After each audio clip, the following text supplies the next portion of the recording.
This is section 7.5, operations with radical expressions. The very first property is the property of radicals.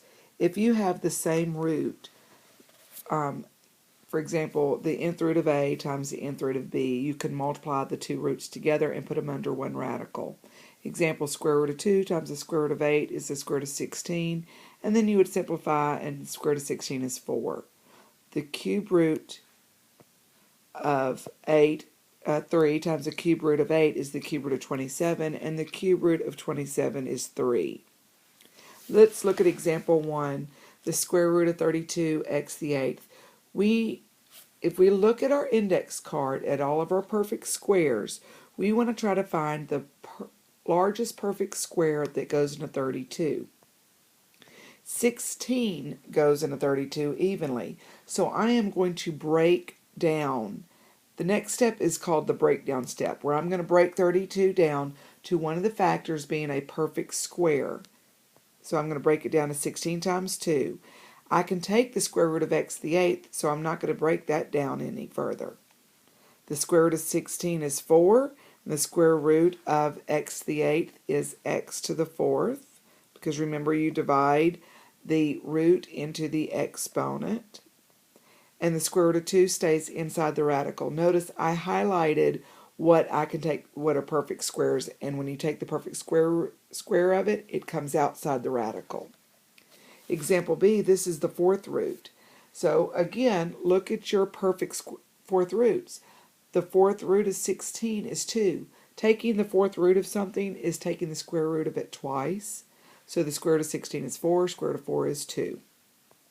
So the fourth root of 16, I can take the fourth root of 16, so I'm going to leave it. And I could take the square root of a to the 24th because 4 goes into 24 6 times, so I'm going to leave it. The only thing I'm going to do is break down b to the 13th because 4 does not go into 13. What is the closest number to 13 that 4 goes into?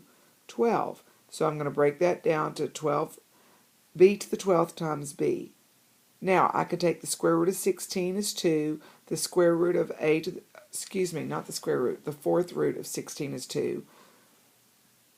The fourth root of a to the 24th, I am going to divide. 24 goes into 24 6 times. And the fourth root of b to the 12th is b to the third. I cannot take the fourth root of b, so it stays inside the radical.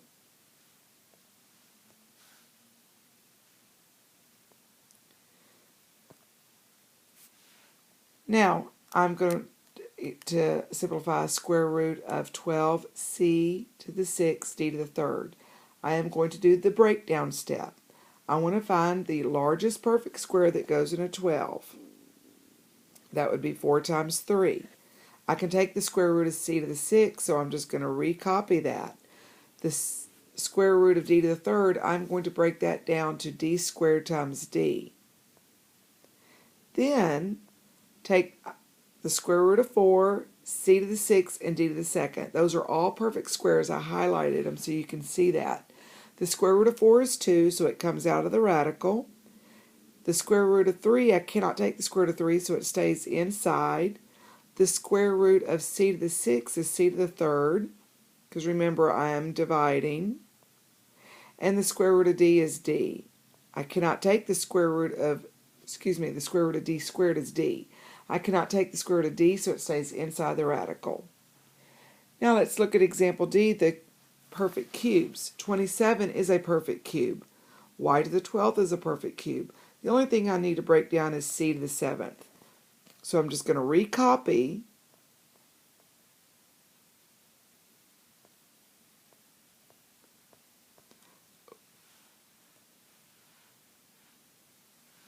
Notice I broke down c to the 7th times to make it c to the 6th times z. The cube root of 27 is 3.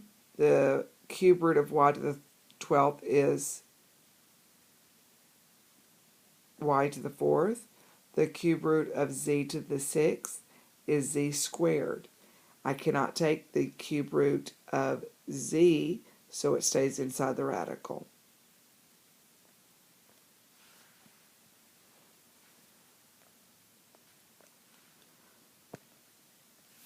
Okay, the nth root of a fraction, you take and put the numerator in its own root and the denominator in its own root. You can go back and forth with these two properties.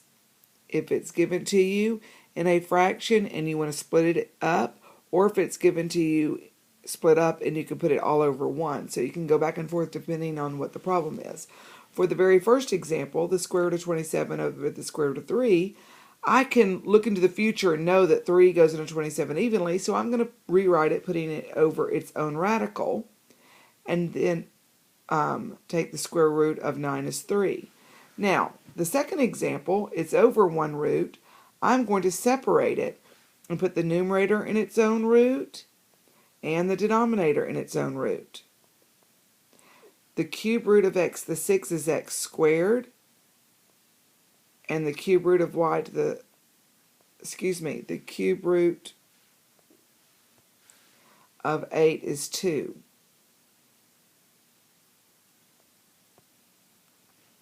So let's look at example 8. The square root of x is 6 over y to the 7th.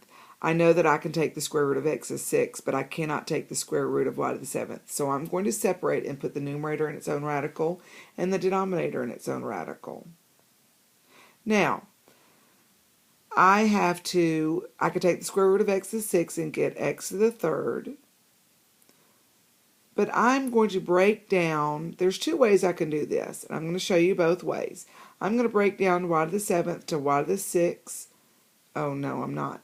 I'm going to rationalize the denominator. I need it to be the square root of y to the 8th. So, I need to multiply the square root of y to the 7th times the square root of y. Rule of algebra, if you do something on the bottom, you got to do it on the top. So I've got to multiply the top times the square root of y. So my numerator is x to the cube square root of y, and my denominator is going to be the square root of y to the 8th. Now I can take the square root of y to the 8th. So I just recopy the numerator, and the square root of y to the 8th is y to the 4th.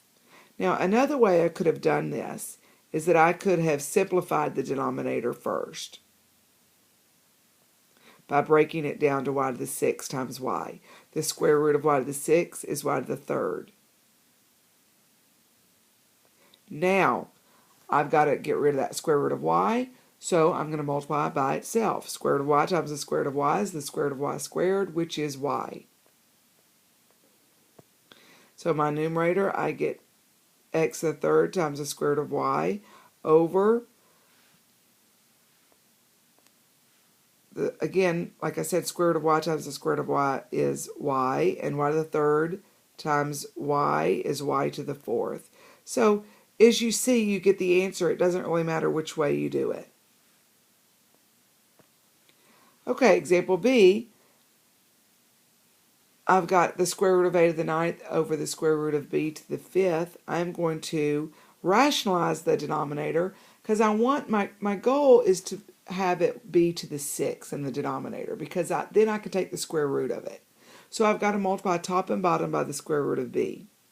So in my numerator, I get the square root of a to the 8th times a. I'm going to break down the a to the 9th at the same time that I am multiplying it by the square root of b.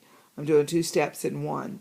And then I'm going to multiply the denominator, and I get the square root of b to the 6th. Now, the square root of a to the 8th is a to the 4th. Cannot take the square root of a, cannot take the square root of b, so it stays inside the radical.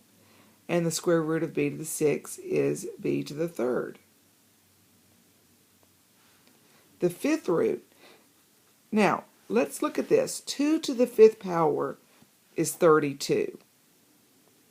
So, the 5th root of 32 is 2. So, my goal is to have the 5th root of 32y to the 5th in the bottom. To get that, I am going to have to multiply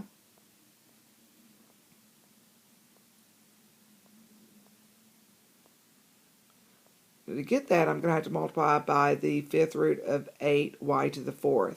Again, I've got to multiply the top by the same thing.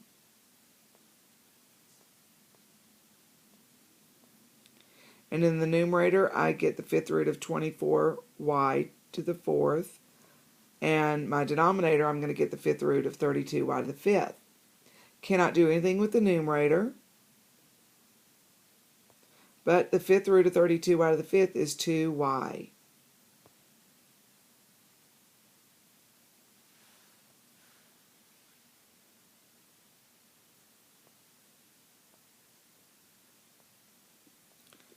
Okay, sorry about this. I accidentally erased the problem.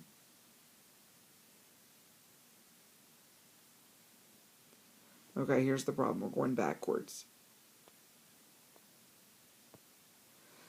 When we have two radicals, we're going to multiply the coefficients together and then multiply our roots together.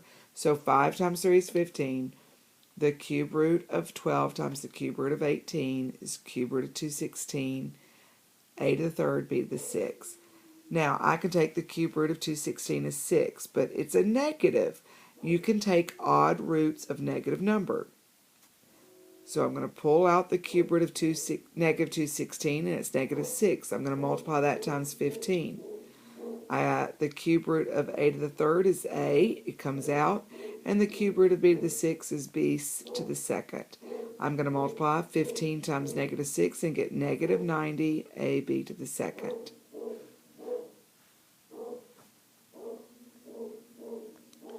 Okay, once again, I'm going to multiply my coefficients together. So you multiply 6 times 4 and then multiply the radicals together. Now, I need to take the square root. These are all perfect squares. I can take the square root of everything. The square root of 16 is 4, so it's going to come outside and multiply it times the 24. The square root of c to the fourth is c squared, and the square root of d to the eighth is d to the fourth. Multiply 24 times 4 to get 96.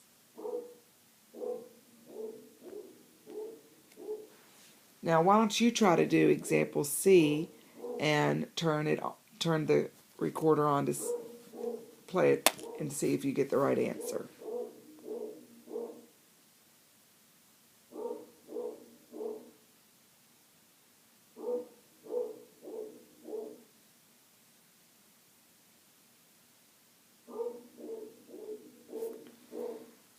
Example 4, to simplify radicals, when you're adding or subtracting radicals, you have to have the same radical. You have to have like radicals, so you have to simplify the radicals. We're going to simplify square root of 98 to square root of 40, 9 times 2, and we're going to break down the square root of 32 to 16 times 2. So you get 7 square root of 2 minus 8, because you're going to take the square root of 16 is 4, bring it out, multiply it times that 2, get 8 square root of 2.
Which house are you at?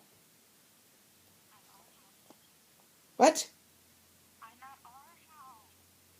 Oh, you're home already?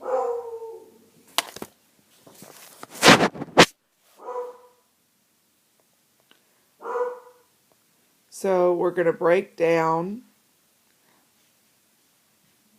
and simplify. Square root of 4 is 2. Multiply it times the 4, you get 8 square root of 2 plus 15 square root of 2.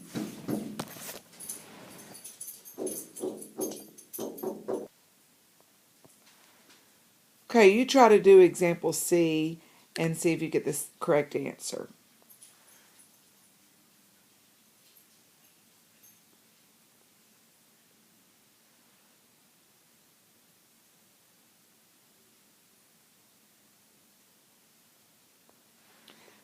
Example 5.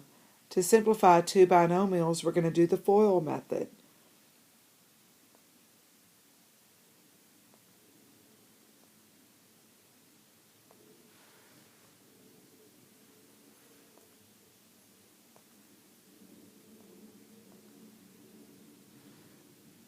We're going to then combine like radicals.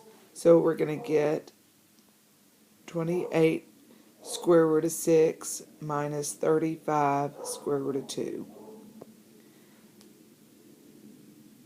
You try this one on your own.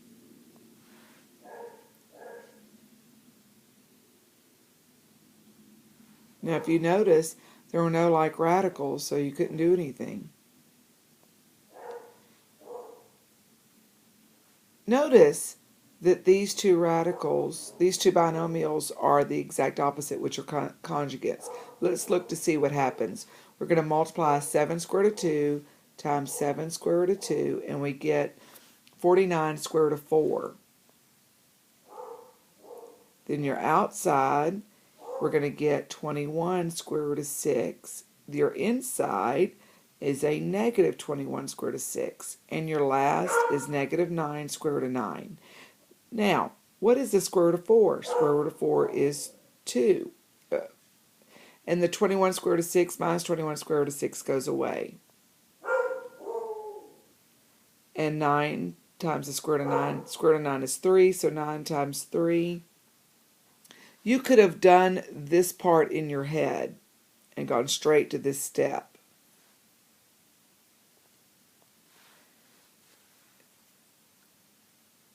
When you have radicals in the denominator, remember you cannot have radicals in the denominator. You have to get rid of them, which is called rationalizing the denominator.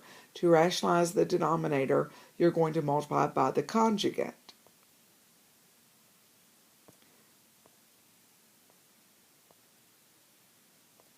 The conjugate is square root of 5 plus 1. So I'm going to multiply top and bottom by the square root of 5 plus 1. I'm going to do the distributive property in the numerator. And I don't have to do the entire FOIL method because, as we've realized in the last example, when you do the entire FOIL method of the conjugates, the outside and the inside goes away. So we can just skip that and just do the first and the last.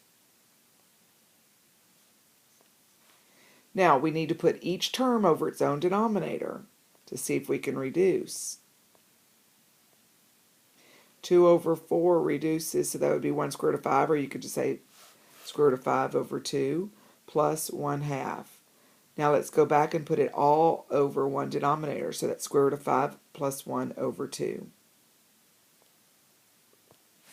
Example B, we're going to multiply by the conjugate, which is the square root of 2 plus 3. We have to multiply top and bottom by the same thing. We're going to have to do the FOIL method in the numerator and the denominator. Now square root of 2 times the square root of 2 is the square root of 4, which is 2.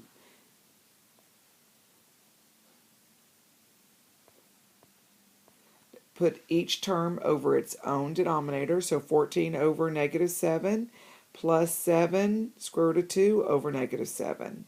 That simplifies down to negative 2 minus 1 square root of 2, or negative 2 minus the square root of 2.